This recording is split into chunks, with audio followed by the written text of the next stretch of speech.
Bon, tu trouvais que c'était un peu trop simple, les éléments finis.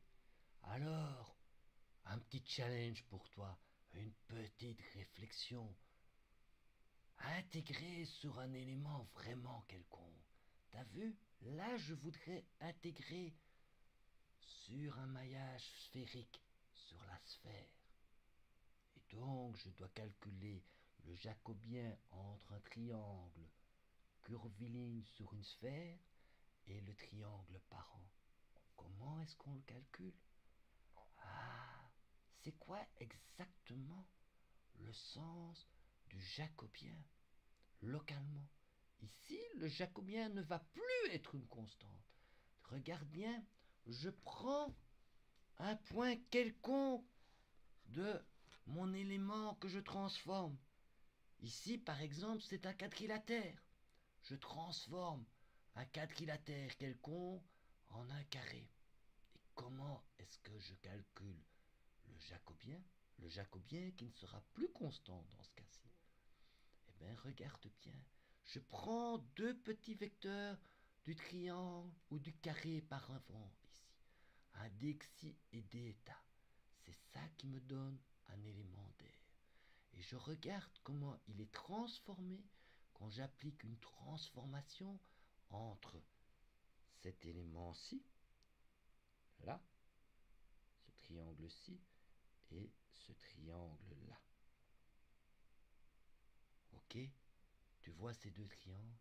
Eh bien, l'élément d'intégration sur le quadrilatère déformé, il est obtenu comme un produit vectoriel, ou plus exactement la norme du produit vectoriel, d'un petit élément d'air qui correspond à dx dxi fois dxi fois d'état dx d'état fois d'état.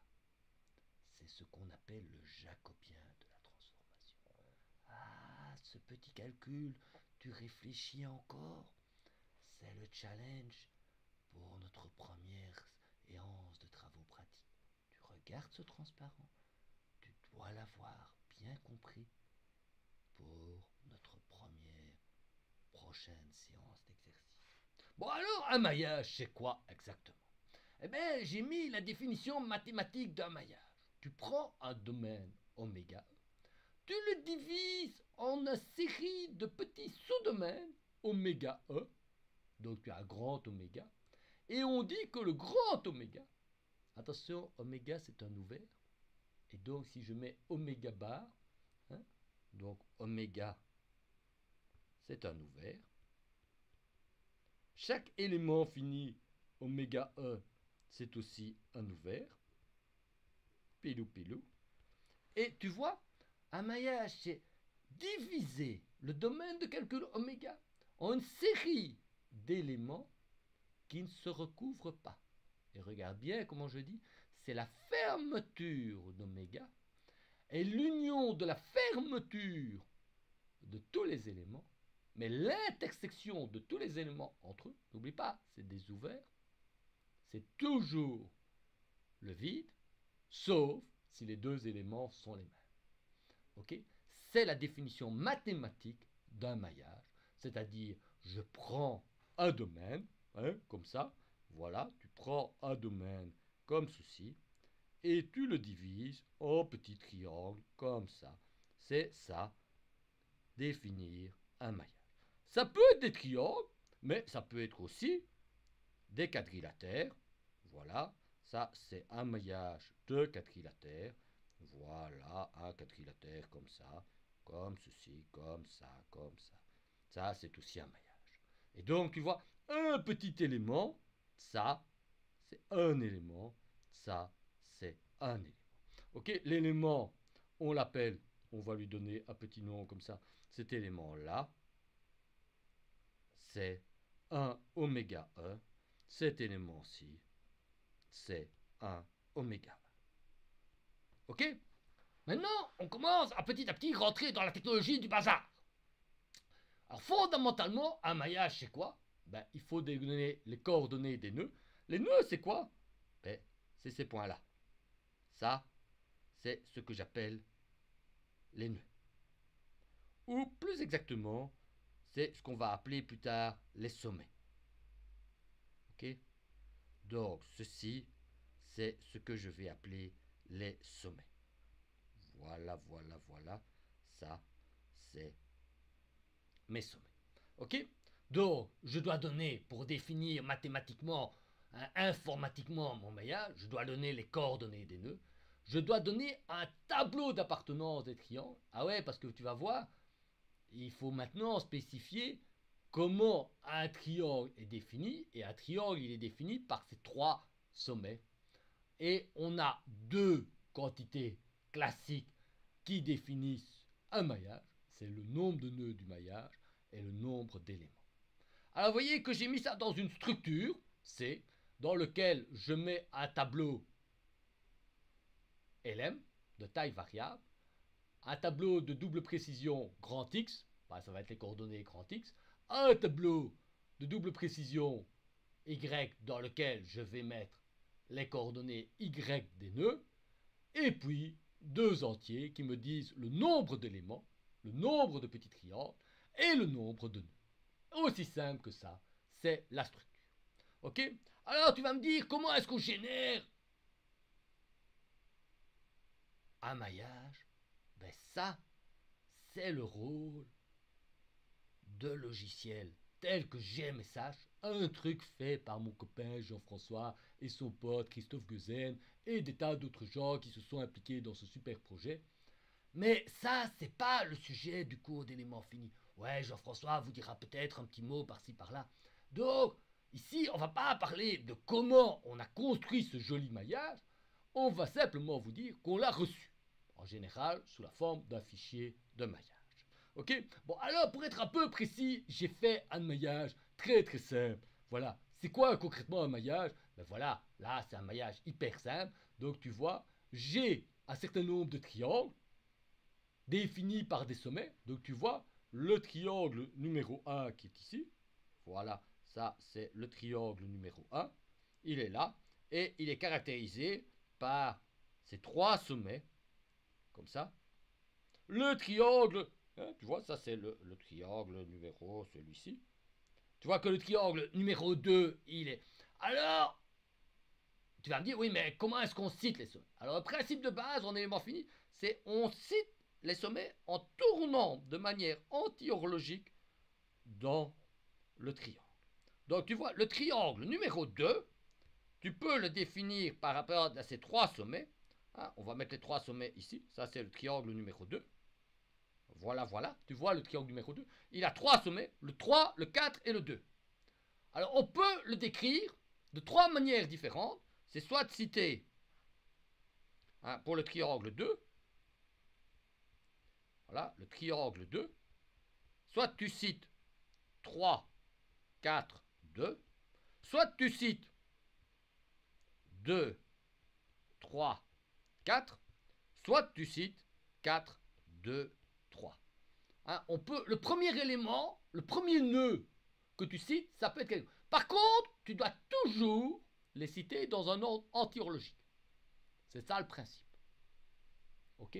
Donc si c'est ce que j'exige pour que le maillage soit acceptable, tous les éléments doivent être numérotés anti-horlogiquement. Alors tu dis oui, mais si on se trompe, on pourrait rétablir le truc. Ouais, mais tu supposes que tu reçois un maillage bien foutu avec les triangles numérotés anti-horlogiquement. Puis tu as une table qui contient tous les x et tous les y, c'est les coordonnées des nœuds. Donc tu vois tout de suite que les points, ils sont caractérisés par x et y. Ils reçoivent un petit numéro, 1, 2, 3, 4, 5, 6, 7, 8, 9, 10. Tu vas voir qu'en pratique, comme on est en C, on va commencer à numéroter évidemment à partir de 0. Et donc le maillage, il ne va pas commencer à être numéroté par rapport à 1, il va être commencé à numéroter par rapport à 0. Donc concrètement, qu'est-ce que tu obtiens? Voilà ce que tu as concrètement. Voilà, tu reçois un fichier qui a un format relativement simple, dans lequel tu vois que le premier nœud, il est en 0,2. Alors si je me souviens bien, le nœud, on avait défini le système d'axe comme ça, pilou, x ici, y comme ça. Donc le nœud 0, Ben, il est là. Hein? Le nœud 1, il est là.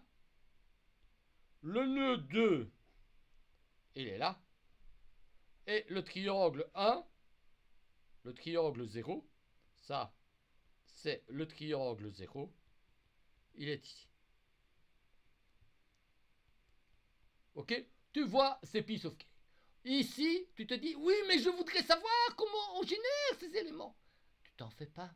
Si tu as envie de savoir comment on génère automatiquement une triangulation, pas cette triangulation stupide que j'ai évidemment écrit à la main, mais quand tu veux avoir un maillage compliqué, tu vois le truc avec les mains, le truc avec des trucs compliqués.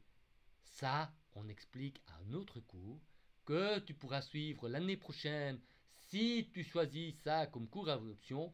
C'est le cours géométrie numérique MECA 2170 donné par tes deux enseignants favoris. Ceci est donc un peu de placement de produits discrètement fait dans un podcast. C'est vachement sympa. D'ailleurs, vous pouvez demander à certains de vos tuteurs qui ont suivi le cours. C'est vachement cool comme cours. C'est encore plus court qu'Éléments Finis. Tu vas voir, tu as aimé Éléments Finis, tu aimeras géométrie numérique, tu as aimé méthode numérique, tu aimeras Éléments Finis, tu as aimé méthode numérique et Éléments Finis, tu aimeras géométrie numérique. Voilà, ceci était la possibilité de vous inscrire à un cours option l'année prochaine. Vous notez ça dans votre petite tête, mais évidemment, j'ai un message là, le truc qui fait des maillages automatiques. C'est pas pour générer ce truc-là, c'est pour faire des trucs jolis. Regarde, c'est pour faire des petits tétraèdres dans une pièce hyper compliquée. Et comment et pourquoi on fait ça, tout compte fait, des maillages d'éléments finis? Mais parce que on va faire du calcul. Et donc l'idée de base, c'est qu'on a une quantité qu'on veut calculer, U.